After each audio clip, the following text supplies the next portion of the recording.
You, therefore, must endure hardship as a good soldier of Jesus Christ. No one engaged in warfare entangles himself in the affairs of this life, that he may please him who enlisted him as a soldier. Also, if anyone competes in athletics, he is not crowned unless he competes according to the rules. The hardworking farmer must be the first to partake of the crops. The Bible teaches us about the Christian life using metaphor. How does the metaphor of the soldier, the athlete, and the farmer help us to better understand the Christian life? Each of these three characters has a trait. As that trait is amplified, that character becomes more successful. But each of the three characters has a flaw.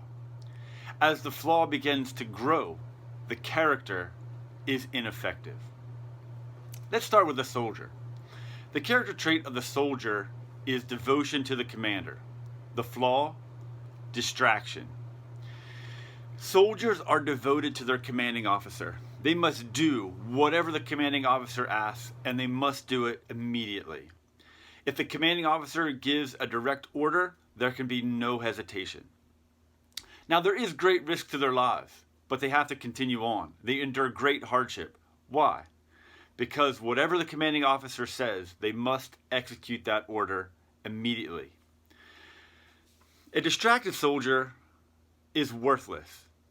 Probably worse than worthless. Why? Because they're not just a harm to themselves, but they're also could be harm to others. Imagine in the middle of a battle, a commanding officer gives a direct order, and the soldier says, "Yes, sir.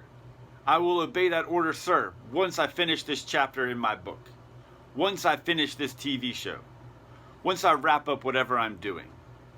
No. A distracted soldier is dangerous to himself and others.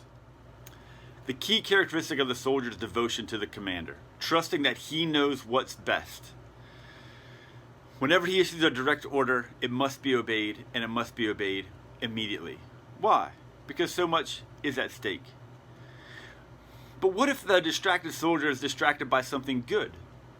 See, this reminds me of the story of a young recruit who was called up to service because an ambitious and ruthless king was about to invade a neighboring ally. So the kingdom sent the order, and regiments would start to form from farms and villages, and young men would sign up to be soldiers and move out to the front. Well, as our young recruit was traveling to meet up with his unit on the front lines, he encountered many civilians along the way who were suffering the difficulties of war. Wanting to help, he stopped at one farm to milk some cows and at another to chop some wood. You can imagine then his surprise when his understaffed regiment comes running down the road in full retreat. Would his commanding officer be pleased that he stopped to help along the way? Would that help be of any use when the invading army plunders those farms? A good believer is devoted to the Lord Jesus Christ. The Lord Jesus is his commanding officer. We obey his commands without hesitation. He's not distracted by social justice, causes, creature comforts, entertainment. His focus is on living to please the Lord, not spending his time distracted by useless things or wasting his time and energy on things that will make no eternal difference. The second character is the athlete. The question is, will the athlete be ruled by a life of discipline or desire? You see, every athlete competes to win. If there is no real hope of winning, there's no real reason to compete at all. But winning takes time, effort, and energy. You have to practice regularly. You have to eat right. You have to build muscle and endurance. You have to get up early. You have to exercise even when it's cold or rainy outside. It's the long, hard road. But some athletes are tempted to take a shortcut, to do something to get an edge, because their desire to win is so great that they decide to cheat. And even though their desire to win is good, they want to represent their country well, that's admirable, but the reality of winning is not enough. You must compete according to the rules. So the question is, will you be ruled by discipline, or will you just keep giving in to your desires? Did you know since 1968, 148 Olympic athletes have had their medals stripped from them? These are world-class athletes who, because of their desire to win, compromised, broke the rules, lost their awards.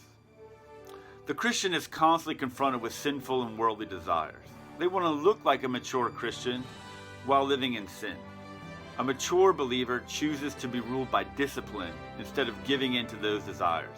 They will not compromise their testimony because they do not want to be disqualified from serving the Lord. The third character is the farmer. The character trait for the farmer is diligence. The flaw is discouragement. Why? Because farming is not for the faint of heart. You prepare the land, you plant the seeds, you weed, you water, and you wait. You can't expect a ripe tomato the next day. You have to wait for that harvest to come. The question is, will you be diligent, or will you get discouraged and give up?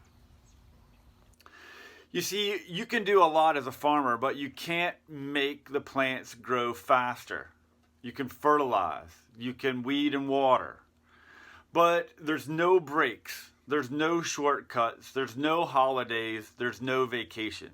You can't tell the weeds to stop growing because you need a break. You can't tell the green beans to stop ripening because you're on vacation. There's no breaks. You can't ever stop the work. It's diligent. You can't expect to enjoy a harvest without first doing the work.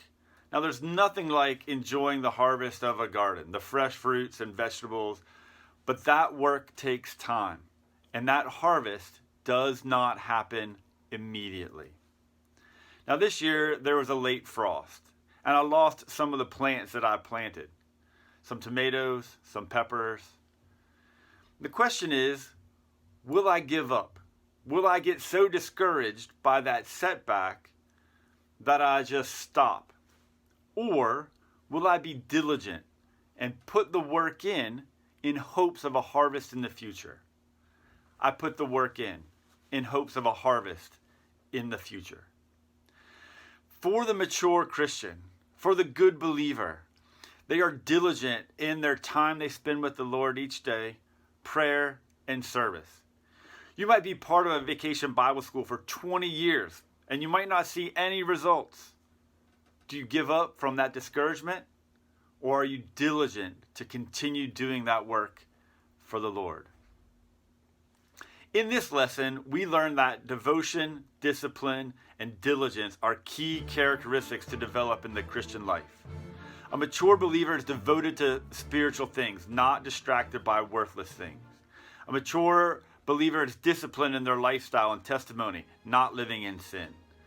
They are diligent with their time and service for the Lord and not discouraged by the lack of results. Be like the soldier, the athlete, and the farmer.